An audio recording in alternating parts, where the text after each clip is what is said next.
ছাত্ৰ ছাত্ৰীসকল আমি আলোচনা কৰি আছিলোঁ বৃত্ত সম্বন্ধীয় কালি পাঠটো আমি তাৰে অংক আজি 9 আৰু 10 টো কৰিম সব 12.3 9 টো দিয়া আছে চিত্ৰত এটা বৃত্তৰ ও কেন্দ্ৰযুক্ত AB আৰু CD ব্যাস দুডাল পৰস্পৰ লম্ব আৰু OD হল বৃত্তটোৰ ব্যাস যদি OA 7 cm তেন্তে আচ্ছাদিত অঞ্চলটোৰ কালি নিৰ্ণয় কৰা আমাৰ ইয়া আছে AB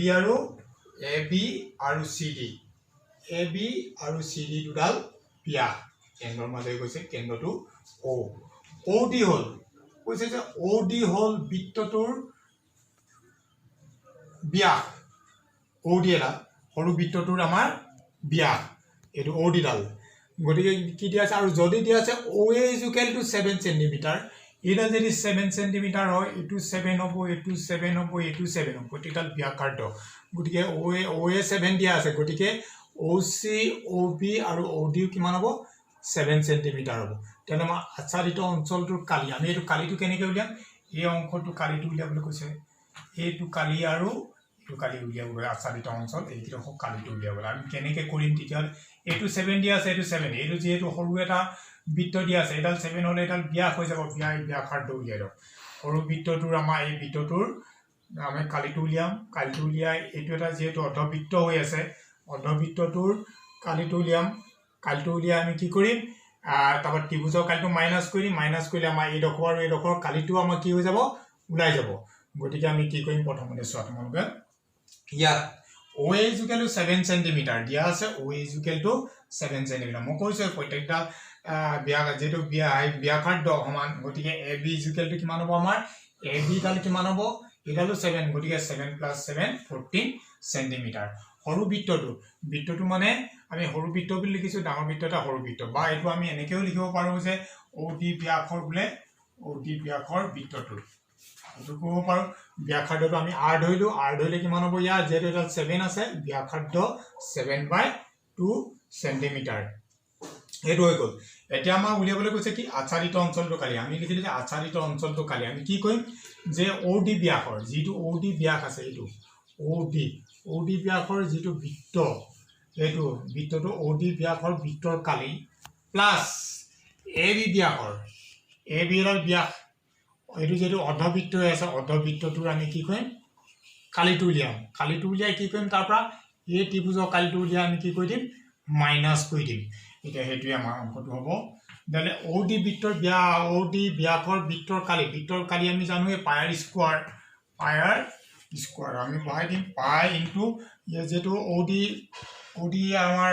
r টো কিমান আছিল 7/2 স্কয়াৰ হ'ব গটিকে 7/2 ইনটু 7/2 প্লাস AB ব্যাসৰ অৰ্ধবৃত্তৰ বৃত্তৰ কালিটো আধা গটিকে অৰ্ধবৃত্তৰ কালি হলে পাই 1/2 পাই r স্কয়াৰ ইয়াৰো r টো কিমান আছে 7 ইনটু 7 তাবা মাইনাস হাফ ABC কালি যেটো এটা কৈছে এটা লম্ব আছে হাফ ইনটু ভূমিপূৰণ উন্নতি তেতিয়া আমি কি লিখিম half into AB into OC পাই ভ্যালুটো আমাৰ দিয়া আছে 22/7 গটিকে 7/2 into 7/2 plus half into 22/7 into 7 into 7 half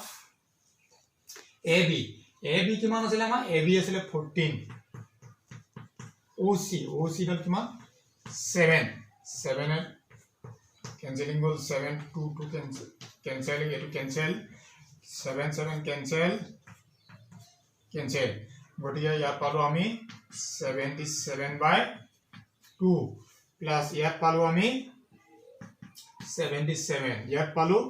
49 পোৱাৰ লগে আমি এটো ডিভাইড কৰিলে বেছি উজু হয় বা এলসিএম লৈ লব পাৰো তাতকৈ আমি ডিভাইড কৰিলে অংকটো বেছি উজু হয় 38.5 plus 77 minus 49 28 বডি প্লাস কৰিলে কিমান হ'ব 66.5 cm স্কয়াৰ এটো আমি পাই গলো 66.5 cm স্কয়াৰ আমি এনেকে নকৰি বলে আমি লখাগুলৈ কম তাতকৈ দীঘল হ'ব একে কথা তোমালোক ক্যালকুলেশনটো নিজৰ ওপৰত নিৰ্ভৰ কৰিব সদায় চাবা ক্যালকুলেশনটো নিজে ঘৰত কৰিবলৈ চেষ্টা কৰিবা ক্যালকুলেশনটো কেনে কৰা নিজৰ ওপৰত কথা বলে এনেকে কৰো কেতিয়াবা অংক বলে এনেকে কৰো নিজৰ কথা গতিকে চাবা তোমালোকে খালি এটা বস্তু মনত ৰাখিব লাগিব যে ভিতৰ কালি ফৰ্মুলাটো মনত ৰাখিব লাগিব যে পাই r স্কয়াৰ আৰু তোমাৰ অৰ্ধবৃত্তৰ কালি 1/2 হলে তাৰ আধাটো হৈ যাব পাই r স্কয়াৰ ঠিক আছে আমি ইয়াৰ পিছত যাম কোৱেশ্চন নম্বৰ 10 10 টো কি কৈছে যে এটা সমবাহু ত্ৰিভুজ ABC কালি দিয়া আছে আমাৰ ABC কালিটো দিয়া আছে আমাৰ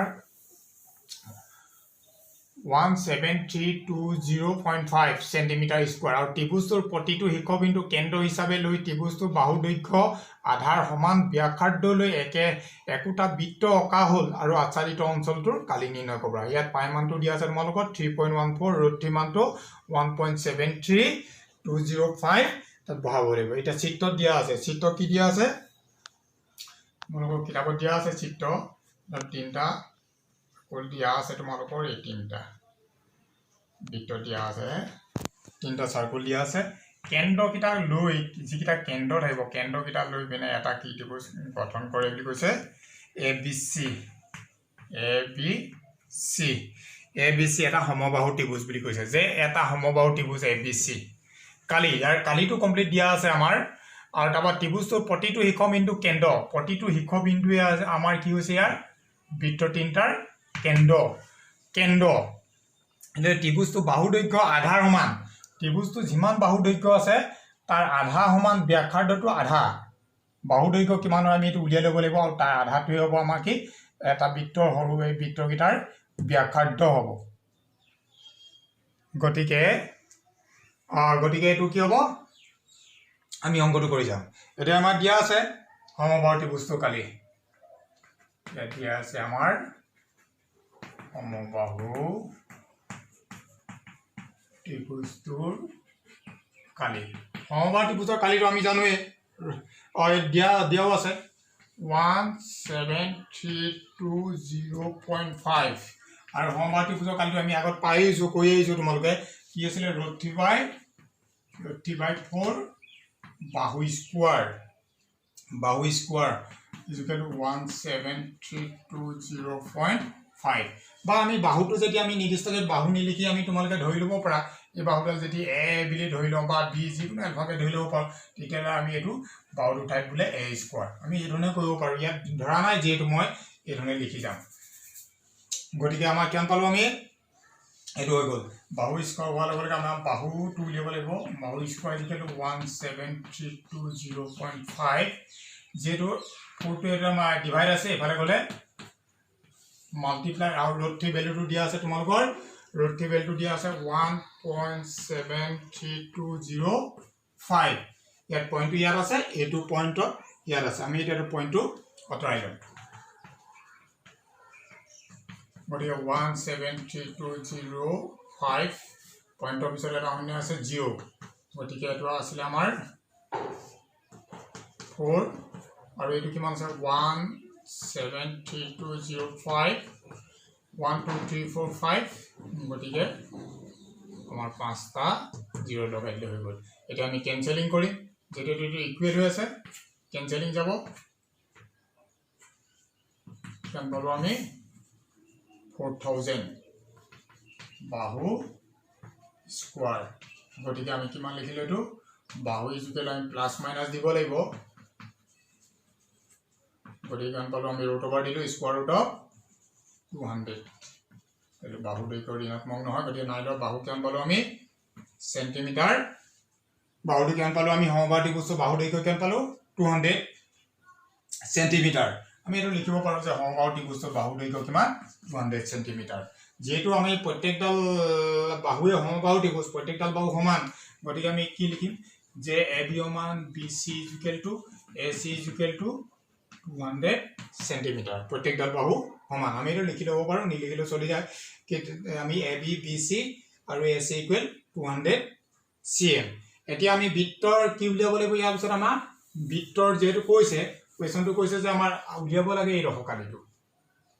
এই ৰস আমাৰ এই অকমনি এই পাৰ্টটোৱে আমি অংকটো উলিয়াব লাগে আচ্ছাদিত কৰো আমি কি কৰিম এতিয়া ইয়াৰ পিছত যেহেতু আমি বাহুটো পাই গ'লো যে 200 সেন্টিমিটাৰ আৰু কুৱেশ্যনটোত কৈছে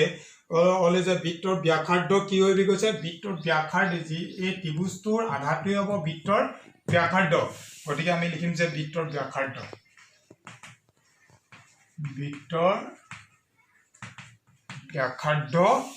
r is equal to 200/2 this is equal to 100 centimetre 100 centimetre পাই গ'লো আৰু যেটো সমবাহু ত্ৰিভুজৰ আমাৰ থিতা আমি কোনটো থিতা লৈছো থিতা কোনটো কিমান ডিগ্ৰী আমাৰ 60 ডিগ্ৰী সমবাহু ত্ৰিভুজৰ প্ৰত্যেকটো কোণ 60 ডিগ্ৰী গতিকে আমাৰ তিনিটা এতিয়া আমাৰ কলা তিন ডখ পালো এই ডখ কলা এডখ আছে আমাৰ গণবৃত্তখণ্ড কলা এই ডখ আছে এইটো বৃত্তৰ কাৰণে এই ডখ এইটো বৃত্তৰ কাৰণে এই ডখ তিনিটা আমি এটা ভাগকে উলি আমি লাষ্টত তিনটা একেলগে পূৰণ কৰিব পাৰো বা আমি একেলগতে অংকটো কৰিব পাৰো মই একেলগতে অংকটো কৰি দিছো তিনিটা বৃত্তকলাৰ কালি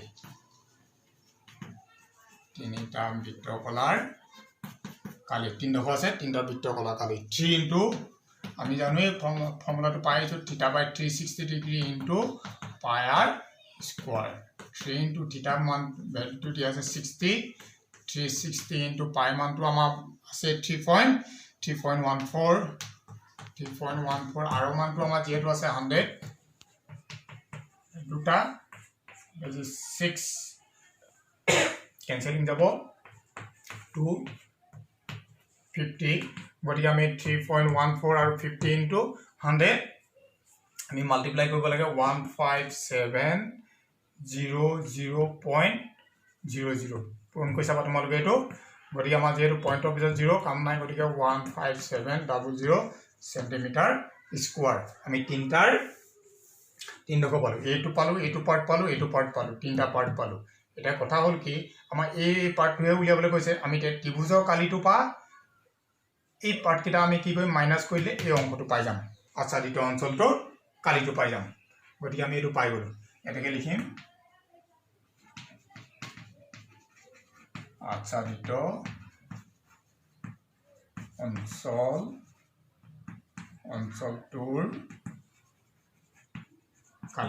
অঞ্চলটোৰ কালি কি পাম ABC ত্ৰিভুজৰ কালি ABC সমবাহু ত্ৰিভুজ কৈছে গতিকে সমবাহু ত্ৰিভুজৰ কালি মাইনাস কৰিব লাগিব কি তিনিটা বৃত্তকলাৰ কালি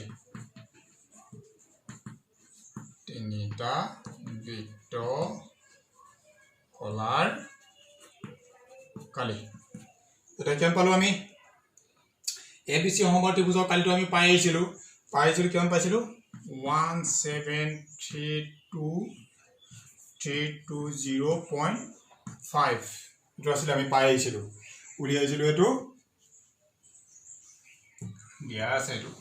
17320.5 তিনিটা বৃত্তকলাৰ কালি কিমান পালো আমি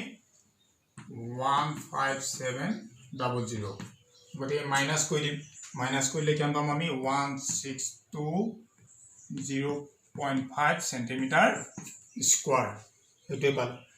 গতি আমাৰ এই অংকটোৰ এই আচ্ছাদিতৰ কালি অংকটোৰ কালিটো ওলাই দেখিলে মানে অংকবিলাক একো টান নহয় কিন্তু কথা হল কি ইয়াৰ বস্তুটো কি উলিয়াব লাগে গোটে বস্তুটো আমি গম পাব লাগিব যে কোনকিটা খণ্ড উলিয়াব লাগিব প্ৰথমতে অংকটো কৰা আগতে আমি এটা আইডিয়া কৰি ল'ব লাগিব যে কি অংকটো কেনেকৈ কৰিম কি কৰিম গোটে বস্তুটো নিজৰ এটা আইডিয়া কৰিলে অংকটো কৰি গলে আৰু প্ৰেক্টিস কৰিব লাগিব তোমালোকে পাৰিবা